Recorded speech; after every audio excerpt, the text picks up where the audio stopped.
안녕하세요. 부기닐링입니다. 오늘 영상 올릴 책은 제정신이라는 착각입니다. 지은이, 필리프 슈테르처, 세계적인 신경과학자이자 정신의학자, 정신분열증의 지각과정 변화에 대한 선구적 연구로 학계의 큰 주목을 받았다. 독일의 루트비히 막시밀리안 대학교와 미국의 하버드 의과대학에서 의학을 전공했다.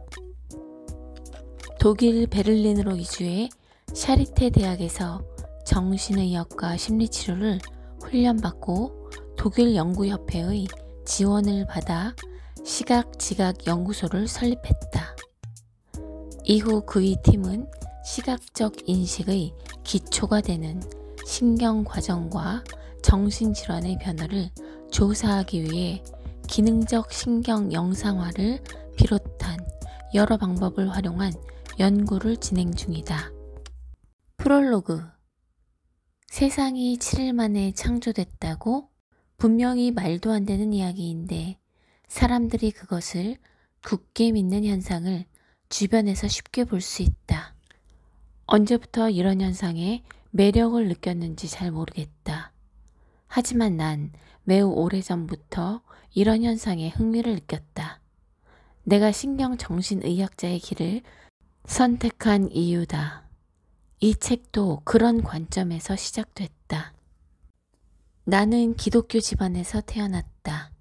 어릴 적 늘 성서의 이야기를 들으며 자랐고 종교 선생님과 목사님이 믿음이 얼마나 중요한지 가르쳐줬다. 그리하여 나는 자연스럽게 성서의 이야기를 고지곳대로 믿어야 한다고 생각했다. 하지만 신약 성서에 등장하는 기적은 잘 믿어지지 않았다. 그래, 예수가 하느님의 아들이고 동정녀를 통해 인간의 모습으로 태어난 거라면 물을 포도주로 변화시키고 물 위를 걷고 죽은 지 사흘 만에 부활하는 등의 일이 왜 불가능하겠어? 그러나 구약 성서의 이야기는 부모님 왈 상상력이 너무나 풍부한 소년이었던 내게 구약 성서 속 이야기는 더욱 의구심을 자아냈다. 손짓 한 번으로 바다를 양쪽으로 가른 모세의 이야기, 소금 기둥이 된 롯의 아내 이야기, 세상 모든 동물의 암컷과 수컷을 태웠다는 노아의 방주 이야기. 의아한 마음은 창조 이야기에서 절정을 이루었다. 하느님이 7일 만에 세상을 창조하셨다니. 이것은 노아의 방주 이야기와 마찬가지로 당시 내가 탐독하던 어린이 과학서에 나오는 설명과 도무지 맞아떨어지지 않았다. 부모님은 나의 궁금증에 빙그레 미소 지으면서도 내 생각을 진지하게 받아들여줬다. 그러면서 얘야, 성서는 문자 그대로 받아들여선 안 된다. 비유적으로 이해해야 해. 라고 말했다. 성서는 몇천 년 전에 쓰였고 다시 사람들은 그 시대에 맞게 사고 있으니 성서의 이야기를 문자 그대로 받아들여서는 안 되고 역사의 맥락에서 이해해야 한다고 했다. 부모님의 설명을 듣고 마음이 좀 놓였다. 그러나 한편으로는 의아심이 여전히 풀리지 않았다.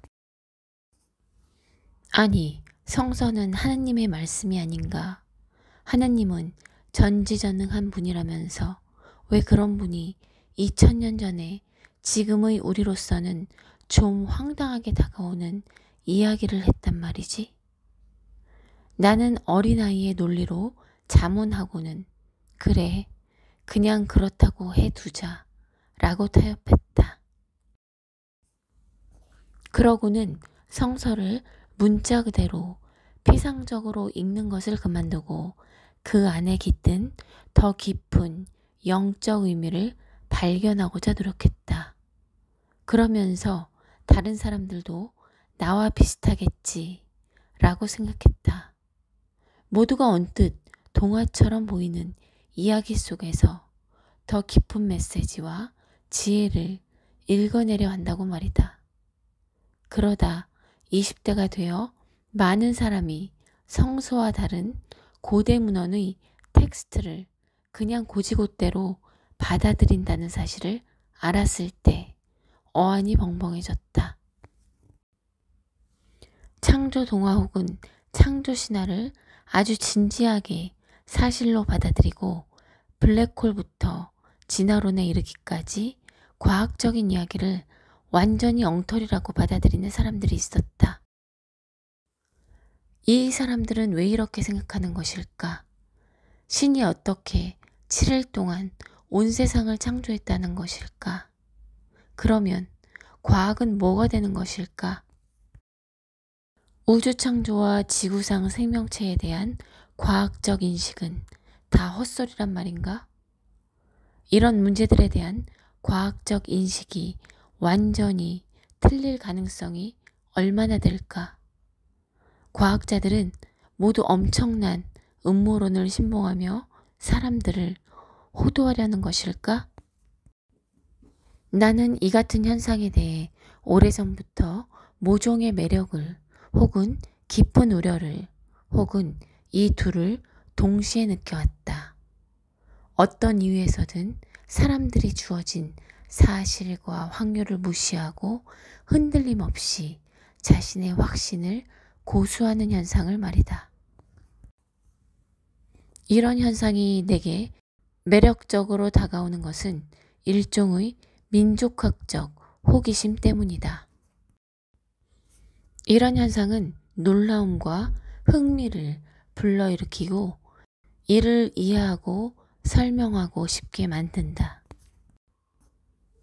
그러나 이런 현상은 강 건너 불구경하듯 거리를 좀 두고 별 감정 없이 관찰해야 매력적으로 다가온다. 문제는 그렇게 하기가 쉽지 않다는 것이다.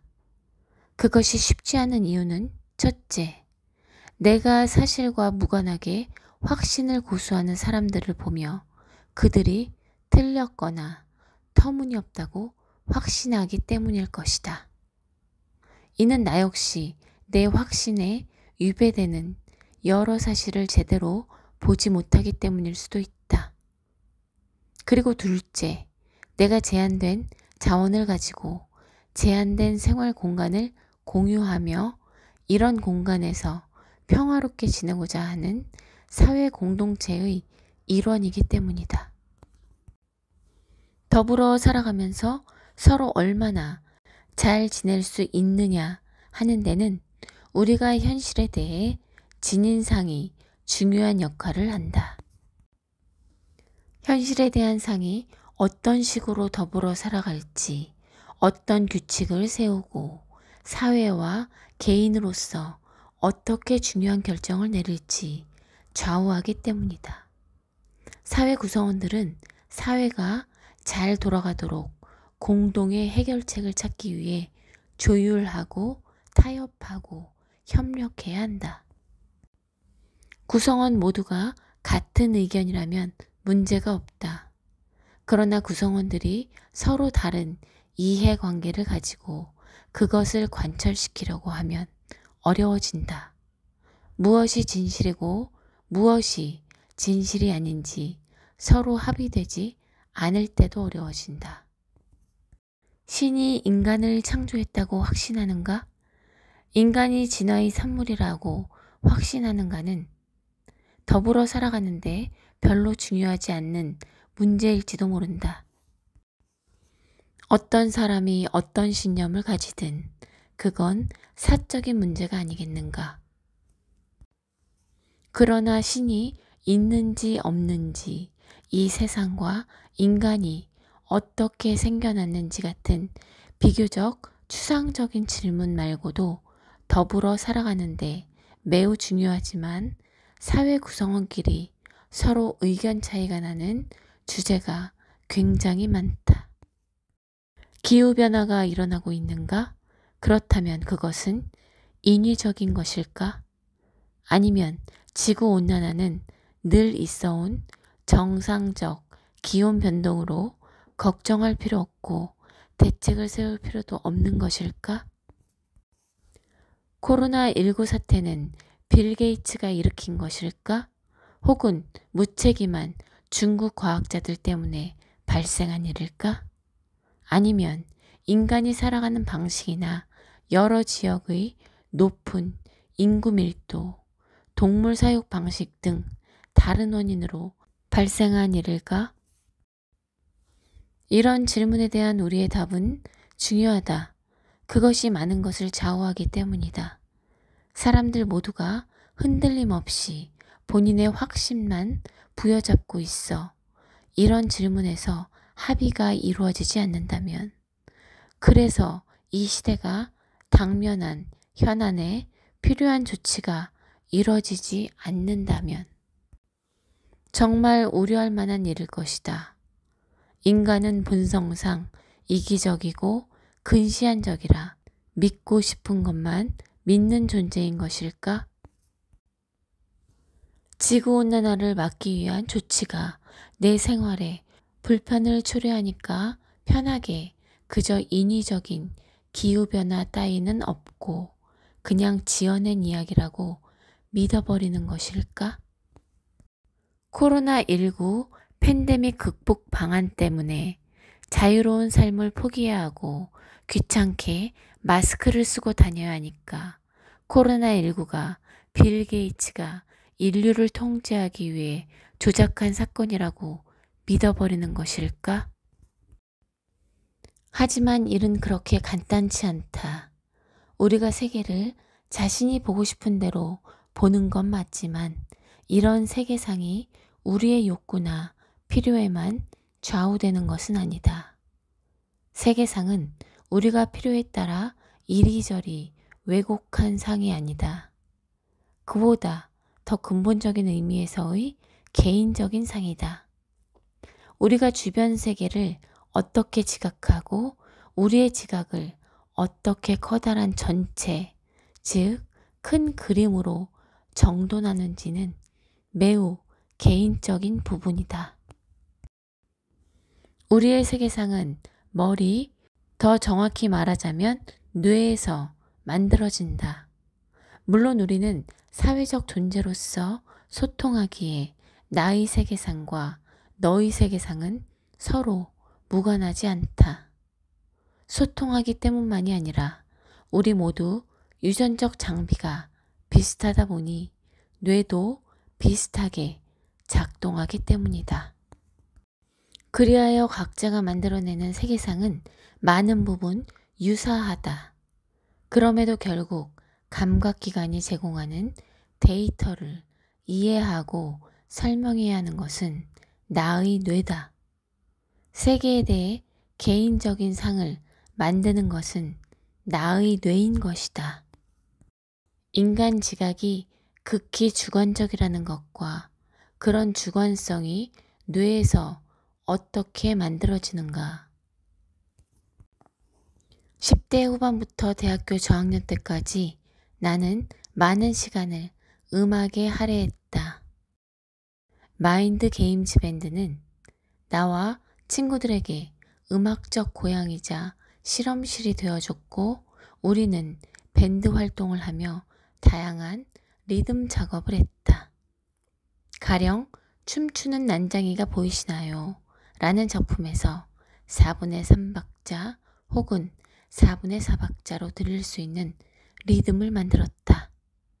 드러머와 베이시스트는 4분의 3박자로 연주하고 나머지 밴드는 4분의 4박자로 즉흥 연주를 하는 것처럼 들렸다. 우리의 귀나 듣는 사람의 귀에 그다지 거슬리지 않고 말이다. 우리는 당시 서로 다른 리듬을 동시에 느끼는 것에 대해 이야기했다. 하지만 여기서 느낀다는 것은 감정과는 별 상관이 없는 것이었다. 같은 것을 들으면서 서로 다르게 느끼는 것이 아니라 실제로 다른 것을 듣고 있었다. 우리 뇌는 동일한 재료, 동일한 음으로 서로 다른 지각을 만들어냈다. 같은 세상에 대해 개인적으로 서로 다른 이미지를 만들어냈던 것이다. 나중에 프랑크푸르트 대학병원의 신경과 의사이자 연구원으로 일하면서 특별한 지각에 대한 나의 호기심은 날로 커져갔다. 나는 그곳에서 내가 젊은 시절에 음악을 하면서 열광했던 바로 그 주제를 연구하는 안드레아스 클라인 슈미트를 알게 됐다. 그 주제는 학문 용어로 쌍안정지각이라는 분야였다. 쌍안정지각이란 자극이 서로 다른 두 가지 지각과 결합할 수 있는 현상을 칭하는 전문 용어다. 우리의 지각이 때때로 두 개의 안정된 지각 상태 사이를 이리저리 왔다 갔다 한다는 것이다. 쌍안정 리듬보다 훨씬 더 유명한 것은 바로 쌍안정 착시 효과로 한 가지 이미지를 보면서 두 개의 이미지를 번갈아 지각하게 되는 것을 말한다.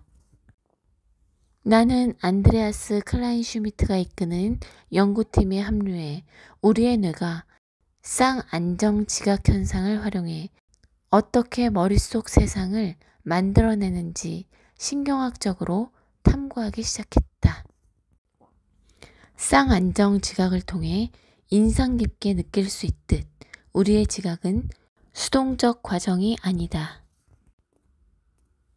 언뜻 생각하면 외부 세계의 상이 뇌로 어떻게든 투사될 것 같지만 상을 인식하는 과정은 그렇게 작동하지 않는다.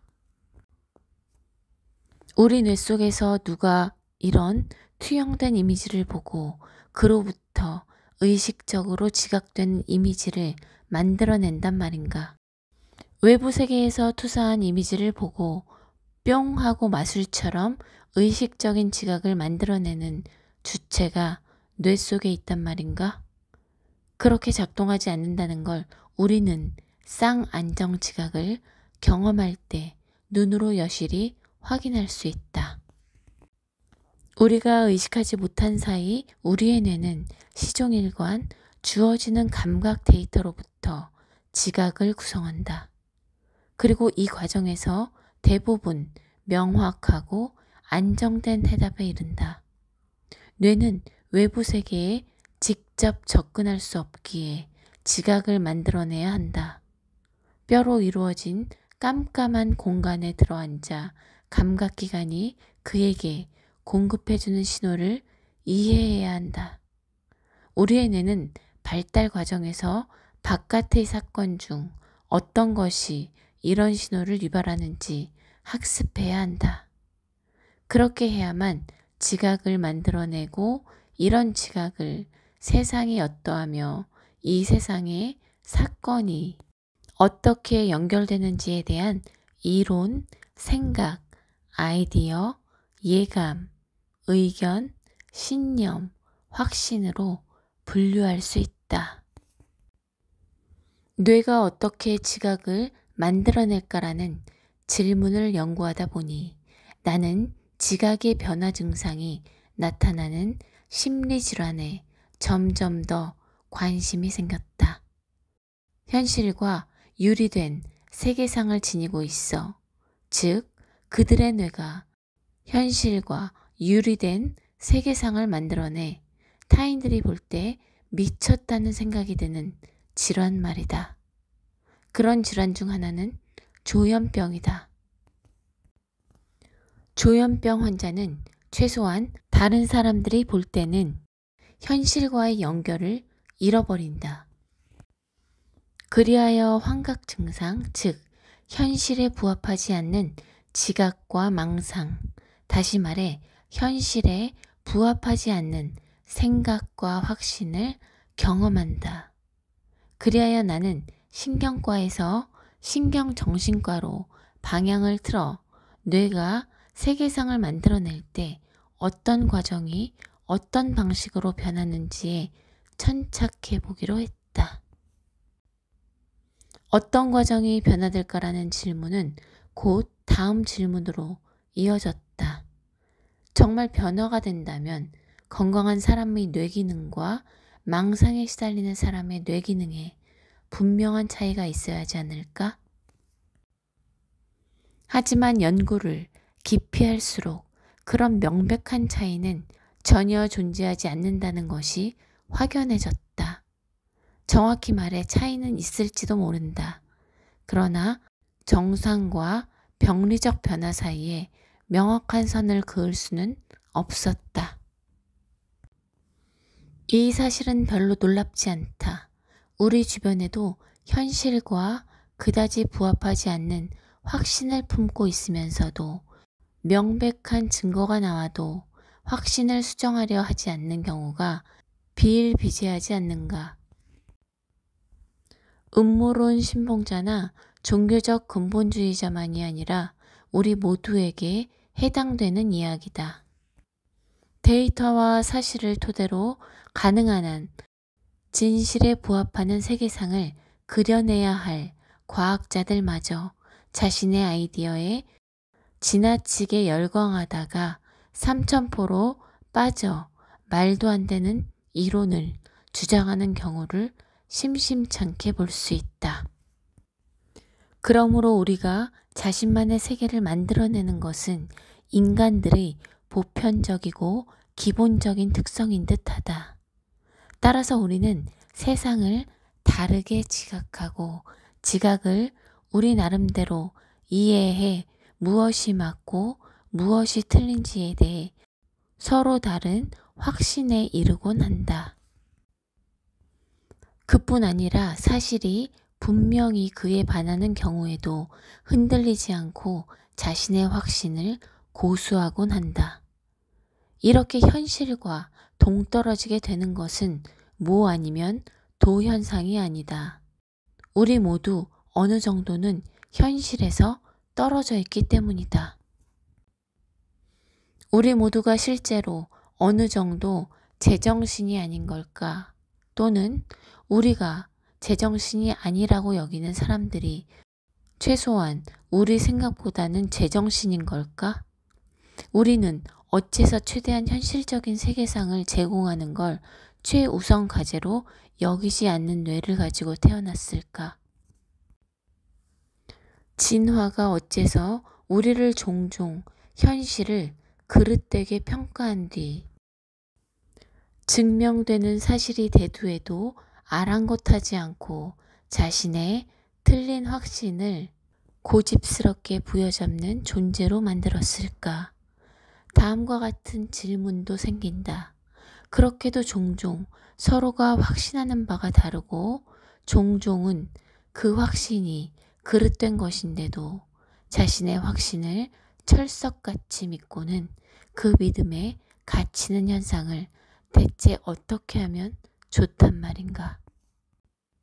나는 뇌에서 확신이 어떻게 생겨나는지 살펴보면서 이런 질문들에 답해 볼 수 있다고 생각한다. 이것이 바로 이 책을 쓴 이유다. 기후변화나 코로나19 팬데믹으로 인한 갈등, 종교적 모티브로 인한 전쟁과 분쟁 등 우리 시대의 도전에 직면해 우리 자신과 타인의 고집스러운 확신을 대체 어떻게 해야 할지 가슴이 답답하기만 하다. 이런 문제는 어제 오늘 일이 아니지만 요즘 들어 더 첨예해지는 듯한 인상이다.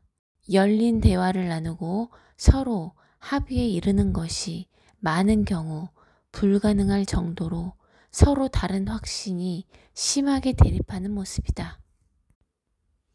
인터넷 시대에 끼리끼리 소통하고 필터 버블이 만연하다 보니 자신과 다른 의견은 아예 귀담아 듣지 않고 열린 토론을 하기 힘들다. 탈진실 시대를 맞아 자신의 의견을 뒷받침하는 논거로 팩트를 동원하는 일이 흔하게 일어나며 경험적 검증과 균형 잡힌 토론은 점점 더 사라져가고 있다. 합리적 확신을 표방하는 사람들은 비합리적 의견을 신봉하는 사람들을 얕보며 비합리적 의견을 신봉하는 사람들은 스스로를 합리적이라고 생각하는 사람들을 얕본다. 그러다 보니 난 무엇이 옳은지 알아. 난 이성적이고 똑똑하니까 라는 말로 대변되는 공상적 박애주의자와 난 무엇이 옳은지 알아. 그냥 감이 오니까 라는 말로 대변되는 포퓰리즘 신봉자 사이에 형성된 전선은 더 팽팽해지고 있다. 프롤리안 일리스는 이런 비참함을 다음과 같이 표현했다. 토론이나 의견 교환은 결코 중요치 않다. 늘 280자, 트위터 최대 글자 수로 자신이 옳다는 이야기만 할 뿐이다. 상황은 고착된 것처럼 보인다. 우리는 자신의 확신을 의문시하고 캐묻는 대신 다른 확신을 신봉하는 사람들을 정말 제정신이 아니네 라며 폄하해버린다. 우리는 확신을 정상적인 것과 제정신이 아닌 것, 합리와 비합리, 건강한 것과 병든 것으로 양분한다. 우리 모두가 이런 구분을 한다. 이런 구분이 직관적으로 그럴듯해 보이기 때문이다. 이런 구분은 복잡성을 줄여주며 구조를 부여한다. 한마디로 이렇게 구분하면 불확실하고 혼란스러워 보이는 세상에서 방향을 잡는 것이 더 수월해진다. 그러나 우리는 대체 어떤 근거와 정당성으로 이처럼 교집합이 없는 이분법적 구분을 하고 있는 것일까? 나는 이 책에서 확신을 단순히 정상과 비정상 같은 이분법적으로 분류하는 것이 이론적으로나 경험적으로 타당치 않음을 보여주고자 한다. 게다가 이런 이분법은 위험하다.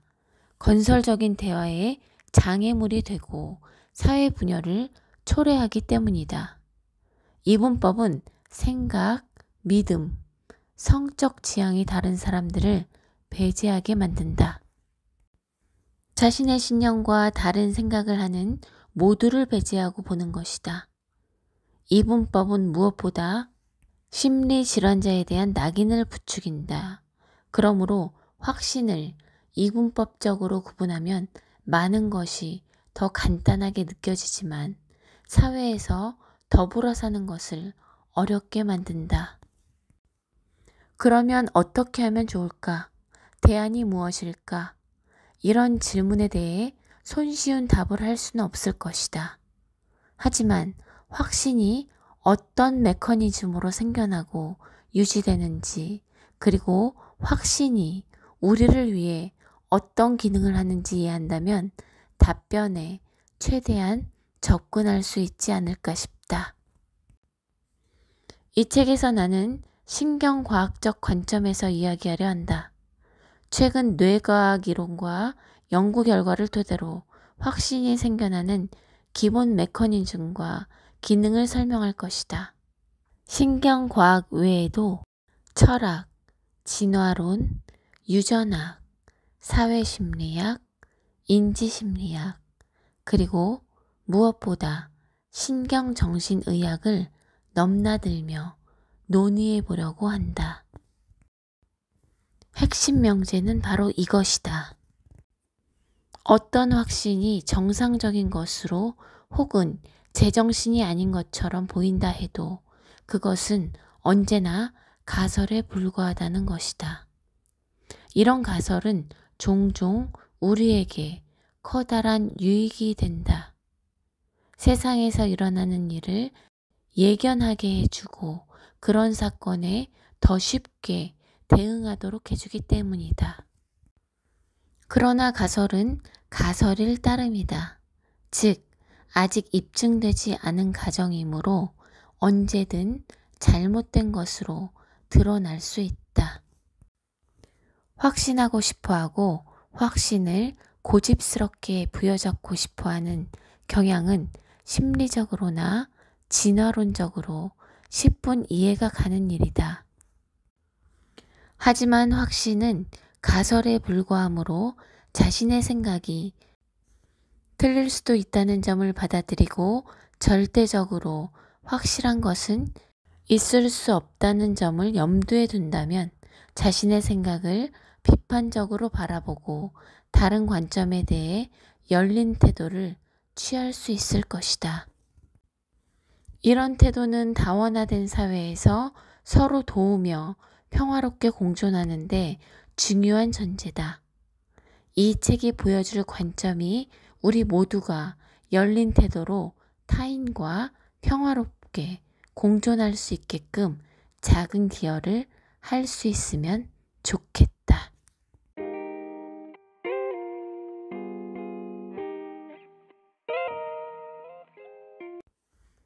오늘은 이 책의 프롤로그만 소개시켜 드렸습니다. 다음 시간에는 이 책의 본문으로 들어가 보도록 하겠습니다. 그럼 저는 여기서 인사드리겠습니다. 함께 해주셔서 감사합니다.